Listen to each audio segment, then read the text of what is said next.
আমার ভাইয়েরা, যে কথাটি বলতেছিলাম, মহান আল্লাহ সুবহানাহু ওয়া তাআলা আমাকে আপনাকে চক্ষু দিলেন, কর্ণ দিলেন, বিবেক দিলেন। আল্লাহ তার নবীকে দিয়ে ঘোষণা করে দিলেন, হে নবী তাদেরকে বলিয়ে দিন, আমি যদি তাদের এই তিনটা নিয়ামত যদি কেড়ে নেই, পৃথিবীতে কোনো শক্তি নাই তার এই নিয়ামত তিনটা ফিরিয়ে দিতে পারে। আমার ভাইয়েরা, এজন্য আসুন আল্লাহ সুবহানাহু ওয়া তাআলা আমাদের যাদেরকে এই সম্পদগুলো দান করেছেন, আমরা সকলেই মহান আল্লাহ সুবহানাহু ওয়া তাআলার দরবারে কালেমাতুশ শুকর আদায় করি, বলি আলহামদুলিল্লাহ। দরুদ ও সালাম মানবতার মুক্তির দিশারি সাইয়্যিদুল মুরসালিন রাহমাতাল লিল আলামিন, আকায়ে নামদার তাজদারে মদিনা সরদার দু আলম বিশ্ব নবী জনাবে মুহাম্মদুর রাসূলুল্লাহ সাল্লাল্লাহু আলাইহি ওয়াসাল্লামের উপর দরুদ ও সালাম সকলে পাঠ করি সাল্লাল্লাহু আলাইহি ওয়াসাল্লাম। আমার ভাইয়েরা, আমি যে কথাটি বলতেছিলাম, আমি আপনাদের সামনে পবিত্র কোরআনুল কারীম থেকে একটু আয়াতে কারিমার অংশ তেলাওয়াত করেছি। এর উপর কয়েকটি কথা বলে আপনাদের মাঝ থেকে বিদায় নেব।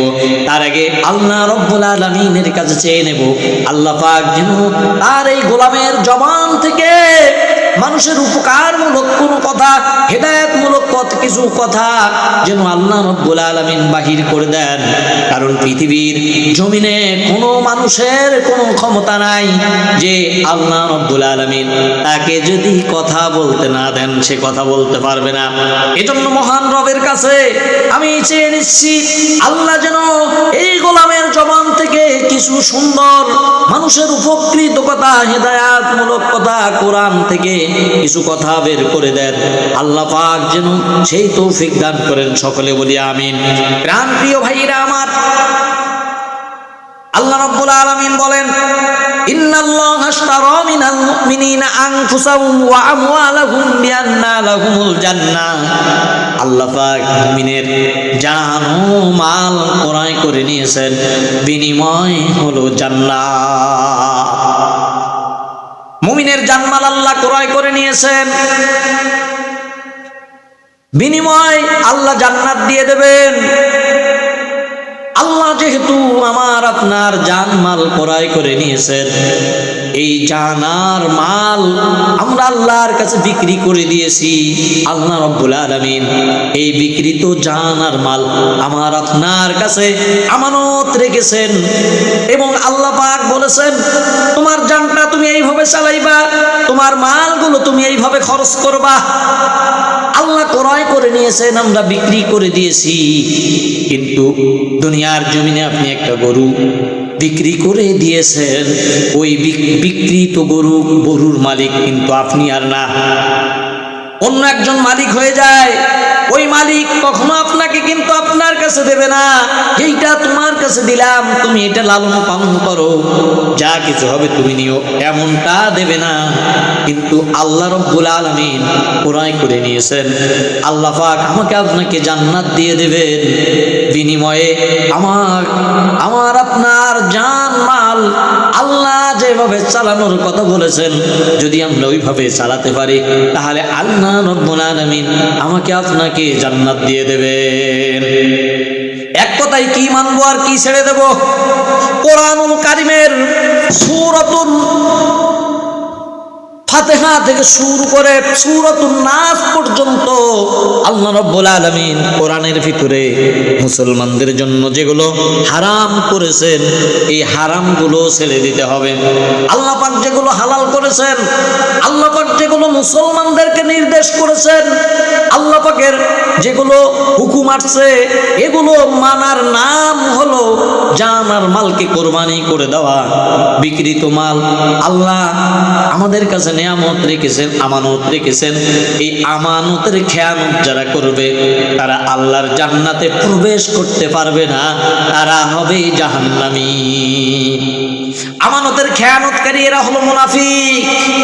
আল্লাহ পাক আপনার জান আপনার কাছে আমার আমানত রেখেছেন। আর আল্লাহ পাক বলেছেন, বান্দা তুমি এই পথ দিয়ে চলবা, তোমার জানটা এই পথে চালাইবা, তোমার মালগুলো এই পথে খরচ করবা। কিন্তু দেখা যাচ্ছে এই মালগুলো আমরা বিপরীত রাস্তায় খরচ করতেছি, আমরা লটারি করতেছি। আল্লাহ রাব্বুল আলামিন লটারি হারাম করে দিয়েছেন। আমার ভাইয়েরা, আপনি লটারি না কেটে 10 টাকার লটারি করা হয়, হাজার হাজার কোটি কোটি আপনার এই লটারির টিকিট গুলো ছাপানো হয়, আর বলা হয় যদি লাইগা যায় 10 টাকার বিনিময় 10 লক্ষ টাকা। আমার ভাইয়েরা, এই লটারি কাটা হলো হারাম, আল্লাহ হারাম করে দিয়েছেন। কিন্তু আপনি আপনার এই টাকাটা হারাম কাজে ব্যয় করলেন। আল্লাহ রাব্বুল আলামিন আপনার জন্য উলঙ্গপনা কোন সিনেমা দেখা হারাম করে দিয়েছেন। আপনি আপনার টাকাগুলো দিয়ে সিনেমা হলে গিয়ে নায়ক নায়িকার নাচ গান দেখতেছেন। তাহলে আপনি কিন্তু মুনাফিকের কাতারে পড়ে গেলেন। কারণ আল্লাহ রাব্বুল আলামিন আপনার কাছে জান আর মাল ক্রয় করে নিয়েছেন, আপনার কাছে আমানত রেখেছেন। আপনি আমানতকৃত জিনিস আল্লাহ রাব্বুল আলামিনের কথা মতো চালাইতেছেন না, আপনি আপনার ব্যক্তিগত মতামতের উপর চালাইতেছেন, আপনি হয়ে গেলেন মুনাফিক।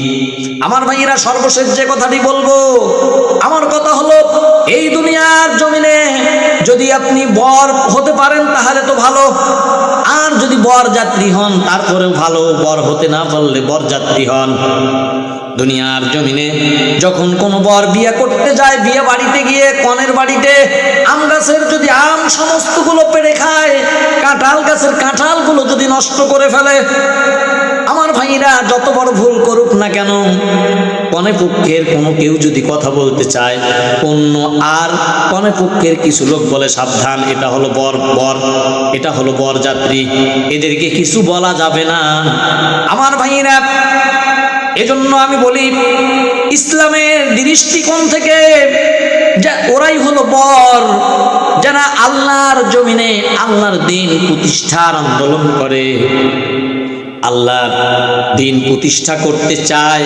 সমস্ত মানুষের অধিকার ইসলাম অনুযায়ী হোক, ইসলাম ক্ষমতায় যাক, যাকাত প্রতিষ্ঠা হয়ে যাক, নামাজের আইন বিল পাস হয়ে যাক, গরিব দুঃখী মানুষের মুখে খাবার চলে যাক, ছিনতাই বন্ধ হয়ে যাক, আপনার ধর্ষণ বন্ধ হয়ে যাক, মুসলমানদের নারীরা পর্দা করে চলুক, খুন খারাপি রাহাজানি ছিনতাই সব কিছু বন্ধ হয়ে যাক, যারা এইটা চায়।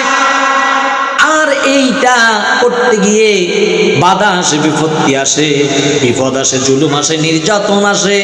এই নির্যাতন সহ্য করে যারা আল্লাহর রাস্তায় অটুট থাকে এবং এই আল্লাহর জমিনে আল্লাহর দিন প্রতিষ্ঠা করতে গিয়ে নিজের তাজা রক্ত ঢেলে দেয়, এই রক্ত ঢেলে দিতে দ্বিধাবোধ করে না। কারণ ওই মুসলমান জানে, ইন্নাল্লাহ আশতারা মিনাল মুমিনিনা আনফুসাহুম ওয়া আমওয়ালাহুম বিআন্না লাহুমুল জান্নাহ। আল্লাহ রাব্বুল আলামিন আমার জানমাল ক্রয় করে নিয়েছেন, কারণ আল্লাহর জমিনে আল্লাহর দিন প্রতিষ্ঠা করা হলো ফরজ। আমি যদি আল্লাহর জানমাল আল্লাহর রাস্তায় খরচ করে দেই, আমি তো এই জান আমার কাজে ব্যবহার করতেছি, আমি আমার জীবিকা নির্বাহের জন্য, আমার সন্তানাদিকে লালন পালন করার জন্য, আমার মা বাবাকে দেখার জন্য যে সময়গুলো ব্যয় করতেছি, এই সময়টাও আল্লাহর ক্রয় করা সময় আমি ব্যয় করতেছি। কিন্তু এর পাশাপাশি যদি আল্লাহকে কিছু সময় দিতে পারি, তাহলে আল্লাহর বিকৃত জিনিস আল্লাহর হুকুম মতো চালালাম, বাকি সময়টা আমার পরিবারকে দিলাম, আমার সন্তানকে দিলাম, আমার স্ত্রী বন্ধু বান্ধবকে দিলাম। আল্লাহ রাব্বুল আলামিন এগুলোর দিকে তাকাবেন না, বান্দাকে এগুলো করার কথাও বলেছেন, কিন্তু আল্লাহ রাব্বুল আলামিন বলেছেন তোমার জানটা আল্লাহর রাস্তায় খরচ করো, ন্যায়ের পক্ষে লড়ো, অন্যায়ের পক্ষে পক্ষে নয়, ন্যায়ের পক্ষে লড়তে গিয়ে যদি তোমাকে জীবন দেওয়া লাগে জীবনটা দিয়ে দাও। আর যারা এইরকম ন্যায়ের পক্ষে লড়তে গিয়ে, ইসলামের পক্ষে লড়তে গিয়ে জীবন দিয়ে দেয়, ওরাই হলো বর। আর বরযাত্রী হলো তারা যারা এরকম রক্ত দিতেছে, জীবন দিতেছে, যারা রক্তাক্ত হতেছে, শরীরের তাজা রক্তগুলো ঢেলে দিতেছে। আর এই মানুষগুলোর পক্ষে যারা আছে, এই মানুষগুলো হলো বরযাত্রী। আমার ভাইরা, আল্লাহ রাব্বুল আলামিন এই বরের জন্য স্পেশাল জান্নাত রেখেছেন। আল্লাহ রাব্বুল আলামিনের জমিনে দিন প্রতিষ্ঠা করতে গিয়ে যারা তার জীবনকে বিলিয়ে দেয়, আল্লাহ রাব্বুল আলামিন ওই মানুষগুলোর কোনো হিসাব নেবেন না। বিনা হিসাবে আল্লাহ রাব্বুল আলামিন তাদেরকে জান্নাত দিয়ে দিবে। আমার ভাইরা, কোন নামাজি মানুষের বলা হয় নাই হিসাব নেওয়া হবে না, কোন হাজির বলা হয় নাই হিসাব নেওয়া হবে না, দানবীর মানুষের বলা হয় নাই হিসাব নেওয়া হবে না। কিন্তু আল্লাহ রাব্বুল আলামিন আল্লাহর জমিনে দিন প্রতিষ্ঠার আন্দোলন করতে গিয়ে যারা মারা যাবে, আল্লাহ পাক এই মানুষগুলোর কোনো হিসাব নেবেন না। আমার ভাইয়েরা, এই জন্য আল্লাহর জমিনে দিন প্রতিষ্ঠার জন্য যারা লড়াই করে, এই মানুষগুলো হলো বর। আর এই মানুষগুলোর পাশে যারা থাকে, এরা হলো বরযাত্রী। আমার ভাইরা, দুনিয়ায় বর হওয়ার কারণে কনে পক্ষের বাড়িতে গিয়ে অন্যায় করলে কনে পক্ষেরা এই অন্যায়কে অন্যায় মনে করে না, তেমনি করে আল্লাহর জমিনে আল্লাহর দিন প্রতিষ্ঠা করার আন্দোলন যারা করবে, আন্দোলন করতে গিয়ে যদি কিছু ভুল হয়ে যায়, আমার ভাইরা, আমার আল্লাহ রাব্বুল আলামিন কনে পক্ষের মতো এদের ভুলগুলো দেখবেন না, এদেরকে ক্ষমা করে দেবেন। বরযাত্রী ওই কনে পক্ষের বাড়িতে গিয়ে যদি আম গাছের সমস্ত আমগুলো খেয়ে ফেলে, কনে পক্ষের মানুষ কেউ কিছু বলবে না, শুধু একটা কথাই বলবে, এদেরকে কেউ কিছু বলো না, কারণ এরা হলো বর পক্ষের লোক। আমার ভাইরা, আল্লাহর জমিনে আল্লাহর দিন প্রতিষ্ঠার আন্দোলন যারা করে, যারা লড়াই করে, ব্যক্তির জন্য করে না, কোনো মানুষের আদর্শকে বাস্তবায়ন করার জন্য করে না, আল্লাহর আইন এবং রসুলের যেগুলো হুকুম আছে, নির্দেশ আছে, রসুলের হাদিসগুলোকে বাস্তবায়ন করার যারা আন্দোলন করে, আর এই আন্দোলনকারীদের পক্ষে যারা থাকে, এরা হলো বরযাত্রী। যারা আন্দোলন করে তারা হলো বর, তাদের তো কোনো হিসাবেই হবে না, বিনা হিসাবে জান্নাতে যাবে। আর যারা এই বর যাত্রী হবেন, বরদের পক্ষে থাকবেন, দুনিয়ার জমিনে চলাফেরা করতে গিয়ে যদি কিছু ভুল করে ফেলে, ওই কনে পক্ষের মতো আমার আল্লাহ রাব্বুল আলামিন বলবেন এরা হলো বরযাত্রী। ও ফেরেশতারা,